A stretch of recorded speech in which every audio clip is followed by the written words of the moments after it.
నమస్కారం పెట్టుకోండి, అందరూ దండం పెట్టుకోవాలి. అందరూ దండం పెట్టుకోండి, అందరూ దండం పెట్టుకోవాలి, నమస్కారం పెట్టుకోవాలి. మీరు చెప్పినట్టు మూడుసార్లు చెప్పండి. రేణుక ఎల్లమ్మ మాతాకి, రేణుక ఎల్లమ్మ మాతాకి, రేణుక ఎల్లమ్మ మాతాకి. చాలా సంతోషం. నా అదృష్టం, నా సంతోషం దేవాలయానికి రావడం ఎంతో ఆనందంగా ఉంది, సంతోషంగా ఉంది. స్వామీజీ వచ్చారు, నా అదృష్టం మీరు అనుకుంటారు, కానీ నేను ఈ దేవాలయానికి రావడం నా అదృష్టం. అమ్మవారు చాలా శక్తివంతురాలు, అమ్మవారు చాలా శక్తి ఉంది, మహిమ ఉంది. ఈ తల్లిని సేవించుకుంటున్న వాళ్ళు, అమ్మవారిని పూజించుకుంటున్న వాళ్ళు భాగ్యశీలు, అదృష్టవంతులు. ఒక్కొక్క క్షేత్రంలో, ఒక్కొక్క దేవస్థానంలో ఒక ఎనర్జీ లెవెల్స్ ఉంటాయి. అది తపస్సుతో, ఆధ్యాత్మిక పరిపక్వతతో ఉన్నవాళ్ళకి అర్థమవుతాయి. కాబట్టి ఎన్నో క్షేత్రాలను, దేవాలయాలను దర్శించాలి. ఈ సూర్యగిరి ఎల్లమ్మ తల్లి దేవాలయంలో ఒక విశేషమైన శక్తి ఉన్నది. పార్వతి పరమేశ్వరుడు ఒక చిన్న సంవాదం జరిగింది. ఈశ్వరాన్ని సృష్టిలో అందరూ పుట్టారు.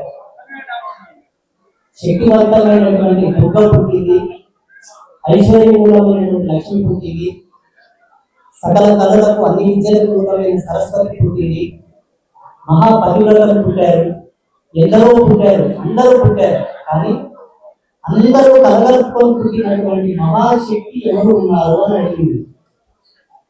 అప్పుడు చెప్పాడు ఈశ్వరుడు, పుట్టబోతుంది ఆదిశక్తి. ఆ శక్తి లోపల సమస్త శక్తులు ఉంటాయి.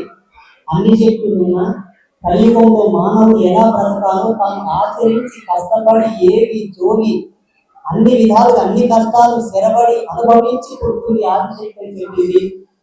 ఆనాడు శివుడు చెప్పినటువంటి శక్తి ఎలా ఉంటుంది. ఒక్కొక్క దేవతలకు ఒక్కొక్క ప్రత్యేకత ఉంటుంది. మనకు ఉండేటటువంటి 33 కోట్ల దేవస్థానంలో మగ దేవతలు ఉండే ప్రత్యేకతలు, ఆడదేవతలు ఉండే ప్రత్యేకతలు, అన్ని దేవతలు ఉండే ప్రత్యేకతలన్నీ ఒక రాశి అయితే వచ్చేటటువంటి ఆ దివ్యశక్తి ఎలా ఉంటుంది. నేను చాలా సందర్భంలో చెప్పాను, ఈ కలియుగాన్ని పరమ పావనం చేయడానికి పుట్టినటువంటి శక్తి, ఆదిశక్తి, అపర శక్తి ఎల్లమ్మ తల్లి. ఎందుకంటే ఎల్లమ్మ తల్లి అందరినీ చూస్తారు. శుచి, అశుచి, ఆచారం, మడి, పద్ధతి ఏది లేకపోయినా కళ్ళు దాగిపోయి కొట్టు పెట్టి నాకు గౌరవిస్తారు. ఈ జగతి లోపల ఎన్ని దేవతలు ఉన్నారో అన్ని దేవతలను అందరినీ కూడా ఒక్కొక్క దేవత ఒక్కొక్క పద్ధతితో మనం పూజించుకోవాల్సిన అవసరం ఉన్నది. కానీ ఎల్లమ్మ తల్లి దగ్గరికి వస్తే ఏ శాస్త్రం, ఏ పద్ధతి, ఏ అనుష్ఠానం, ఏ మంత్రం తంత్రం ఏమి అవసరం లేదు. అమ్మకు పండాల కొట్టు వెళ్ళి పిలిచినా పలికేటటువంటి తల్లి ఎల్లమ్మ తల్లి. ఈ తల్లి పాదాల దగ్గర మనమందరం కలిసారు ఈరోజు. అది నా అదృష్టం. నా అదృష్టంతో పాటు మీ అందరి అదృష్టం.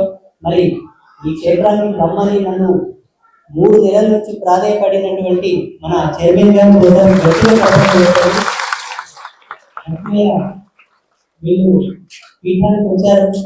స్వామి మీరు రావాలి, ఒక్కసారి అమ్మని చూడాలన్నారు.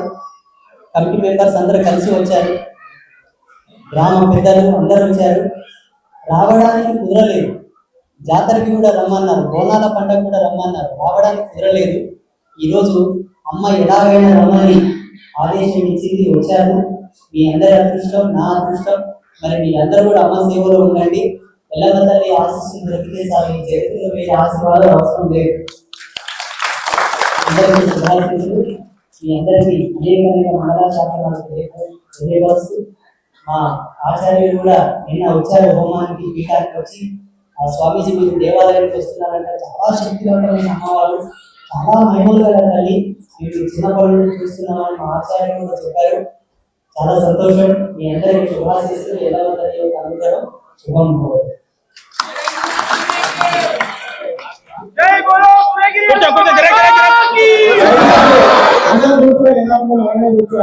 కమిటీ సభ్యులు మాత్రమే గురుగారిని సన్మానిస్తారు. మీరు అలా కొంచెం క్రమశిక్షణ వహించాల్సిందిగా కోరుతున్నాం. ఓన్లీ కమిటీ సభ్యులు మాత్రమే. ఎవరు కూడా ఎక్కడ కూర్చున్నారో అక్కడే కూర్చోవాలి. ఈ కార్యక్రమానికి విచ్చేసినటువంటి పోలీసు సిబ్బందులకు మరియు మీడియా మిత్రులకు అందరికీ కమిటీ సభ్యులు అందరికీ ధన్యవాదాలు తెలియజేస్తున్నాం. దయచేసి కూర్చోండి. కమిటీ సభ్యులు సత్యం పూజా విశ్వవేదాః సత్యరత్నాక్షో హరిష్ఠే సత్యం బృహస్పతి